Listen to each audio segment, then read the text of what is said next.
Hello everyone, and today I'm just going to do kind of a follow-up video. It's going to be a pretty short video, but I'm sorry that I haven't been making a video in a long time. Life's just been busy, I'm growing up and all of that, so don't expect many videos in the future.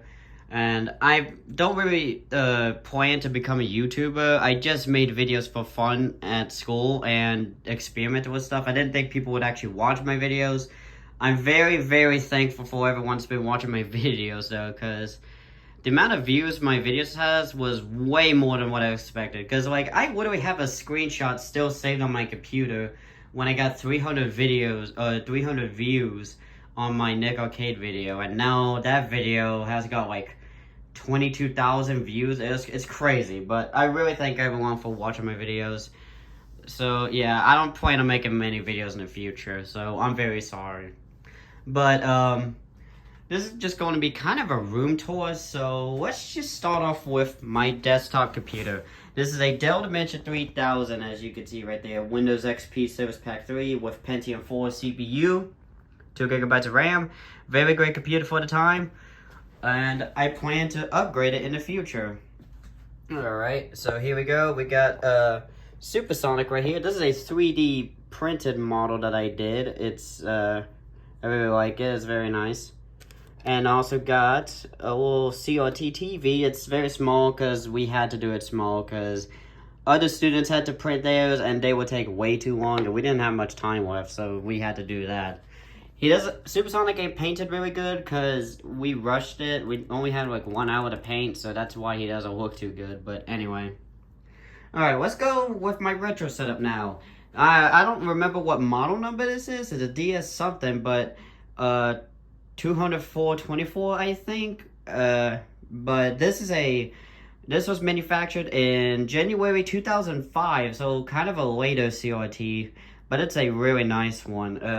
As you can see down here, it says component input, so it has component input on the back, so you can get 480i, 480p on certain consoles with the PS2 and all that.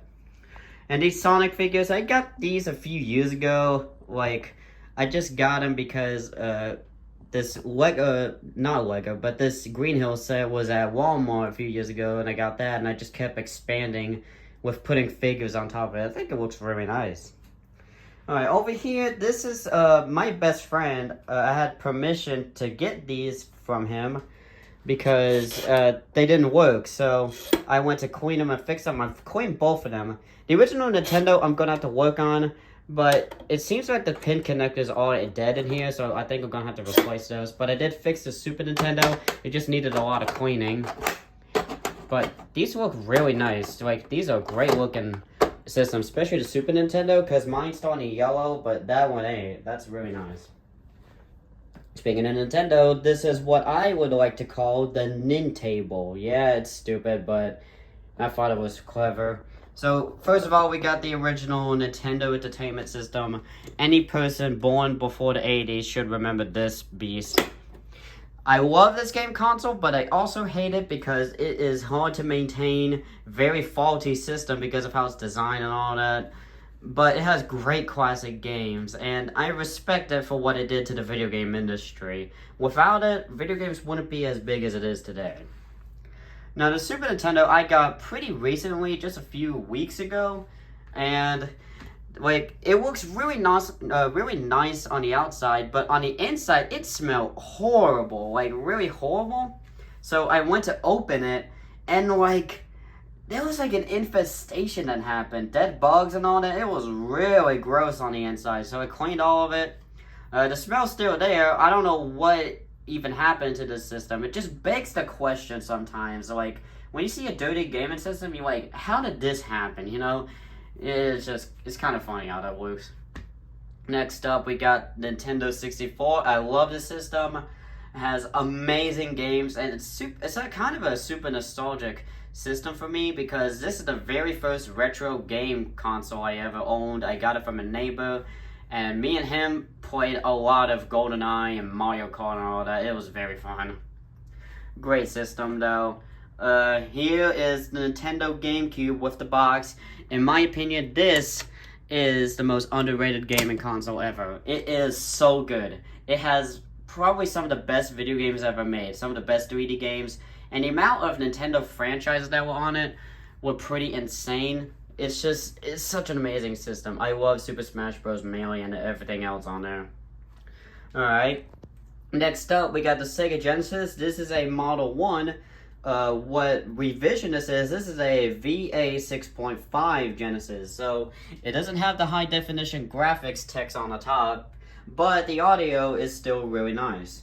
However, there is a VA 7 Genesis, which I actually have in my closet, and it's not good. It's basically a Genesis Model 2 in a Model 1 shell, and the audio sounds terrible. Like, if you're buying a Sega Genesis, make sure it's not the VA 7.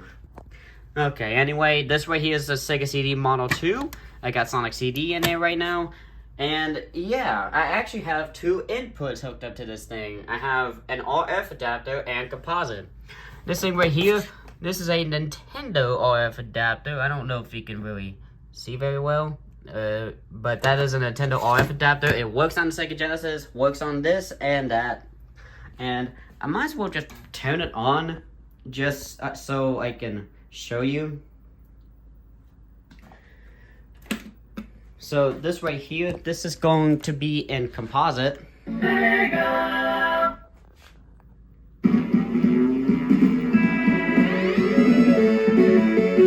yeah, that's composite. And this is RF. Of course, it's hard to tell the difference on camera, but let me just go to here and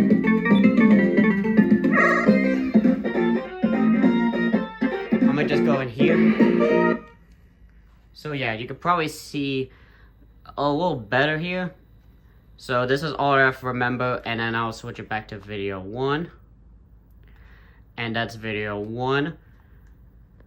Let me switch back to RF one more time. And there it is. It's pretty interesting to see the differences, but yeah. Very awesome indeed. I'm gonna turn that off. I love Sega Genesis. This is probably my favorite console design ever. It's just so sleek, but also serious, and it just looks so nice. It's so clean.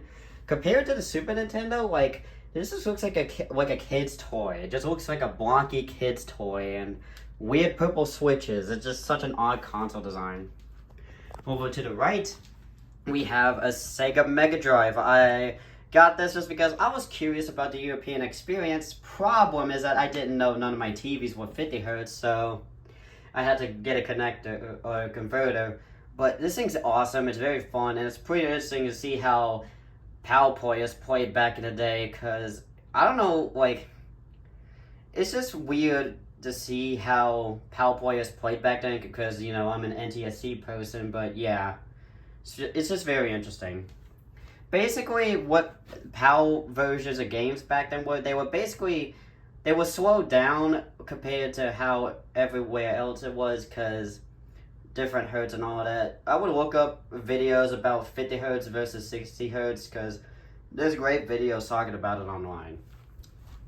Anyway, we got my modern setup, and this is actually how I've had this TV for so long. Like, I have an old photo of my room from 2014, and that TV has always been there. We got my Nintendo Switch, Xbox One, PlayStation 3 Slim, and I got the original PlayStation 1. I love this system. Just look at how clean it is, man. It's just so clean. I love it. Drivers in here, but I mainly play Gran Turismo 2, because it's a great game. And I got the Super Nintendo Mini. I got this, I think, 2019, 2018. I love it. It's a great system. But I don't really use it anymore unless if I want to play Earthbound, because Earthbound's amazing. Down here, it's just original Xbox games, PlayStation 2 games, and DS games. And then over here, this is my game collection. It's very crammed in here because I don't have a lot of room. But here it is. If you want to look at it, I'm going to go. Here we go. This is Mega Drive games back here, and then Genesis games, and then Master System games, and then other Genesis games. Got PlayStation 1 games, I got NES games, SNES games, and other Sega Genesis games without the case and all. And this is kind of miscellaneous stuff. There's my Switch games, there's my Mega Drive games. I got a Nintendo 64 game back here. Nintendo 64 games are behind the PlayStation 1 games, but there's not enough room to put it, so I just put it there. That's Mario Party 2. I got the Sega Genesis Power Base Converter. This is basically an accessory for the Sega Genesis that allows you to play Master System games on it. It's a very great accessory, but for some reason it's stupid expensive today. I will never understand that. This right here is the Nintendo Zapper, if anybody remembers this, for like Donkey Kong or anything. This is a combo cartridge for the Sega Master System. Yeah, $15. Who remembers this? Mortal Kombat. This is the very first Mortal Kombat game on the Sega Genesis. Everyone who's a Sega fan should remember that game, because that one had the blood on it. The Super Nintendo version didn't, which I have right here. This is Mortal Kombat. Super Thunder Boy. This is a very early Sega Genesis game from like '89. I think this was a launch title actually. It doesn't hold up very well, especially compared to the arcade version for what I've seen. And it's a very difficult game. It's so chaotic. All you do is just like fly and shoot everything in sight. It's just crazy. And then back here is PlayStation 3 and Xbox One games. I didn't get a lot of Xbox One games just because I love the Xbox One back then, but looking back at it, I made a huge mistake buying it because it had a horrible launch, and I wasn't actively following video games at the time, so that was kind of a mistake on my part. And then over here, we got the last two systems I have in here. We got the Sega Dreamcast and Nintendo Wii. I love these systems so much. They're great. And the Dreamcast, oh, such a nice system. I love it. And the Wii, I usually play it for like Mario Kart Wii or Smash Bros. Brawl, something like that. There's Sonic Adventure 2, Sonic Adventure 1. And I got two other Dreamcast games. I got Bass Fishing and Monaco Grand Prix, I think that's it. And I got a floppy disk right here. This is Windows 2000. I love it so much. But anyway, yeah, that's mainly it in my room. I'm gonna go to the bedroom now and show you it. Alright, here's the bedroom. Now, where I should start, I don't know. That's a difficult question to do. Because I have a lot in here. We might as well just go along the walls and everything. I've got that from the game store. I like it. Got the Sonic lamp right here, hologram, whatever. It's very nice. And I got a Sonic Mania poster. I got a bunch of posters. I got these two from the game store. And then I got the Sonic clock. And these are very special. These are the first two Sonic movies. And these were actually from the movie theater. I got the posters because my best friend, which I'm very thankful for, gave them to me because he worked at the movie theater. And it's really awesome. I love these posters. And I got a curtain from like Walmart or something, I don't know. And down here we got the PlayStation 2. I love this game system so much. Such a great, amazing console. Got the PlayStation 5. And this right here is a VCR. This is a Zen of Z Speakeasy VCR. This is like, Speakeasy is kind of like a voice operating system to help, I guess, disabled people maybe? I have no idea, but I haven't tried it, but it's very good VCR. And come on, who remembers Zenith? That's a company that doesn't exist anymore. This Vizio TV. Now this wasn't always in here. Many years ago, we had a different TV that was a lot bigger, but we got rid of it. We got it in a storage building and stuff like that, you know. We don't really use it anymore. And then this right here is a Sanyo CRT. This was manufactured in, I believe, August 2005. I could be wrong. Oh, wait, no, not 2005. 2001, my bad. I think August 2001. But this is a very, it's a cool TV. It doesn't have component, but that's to be expected because this is a little bit of an earlier CRT.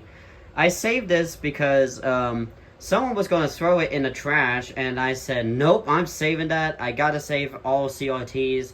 So I kept it in here, and it looks really nice. I like it.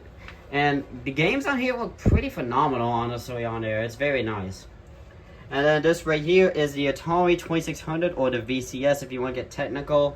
This is a very iconic gaming system if you know anything about video games or were born in the 70s or something. But this system, like, it basically started the video game industry. Like, it helped popularize it, and it made video games mass-produced and all that. But it's funny, Atari basically, like, they created the video game industry, but they also killed it, if you know about the crash of '83. But yeah. Let me just insert Pac-Man in here. Let me turn on the TV, actually. It should be, no, it's not on channel 3, hold on. There we go. Who remembers this? This is Pac-Man on Atari 2600. Of course, I don't have a controller plugged in, so I can't really show what's happened, but here we go. Very classic gaming system. I like it. Very fun.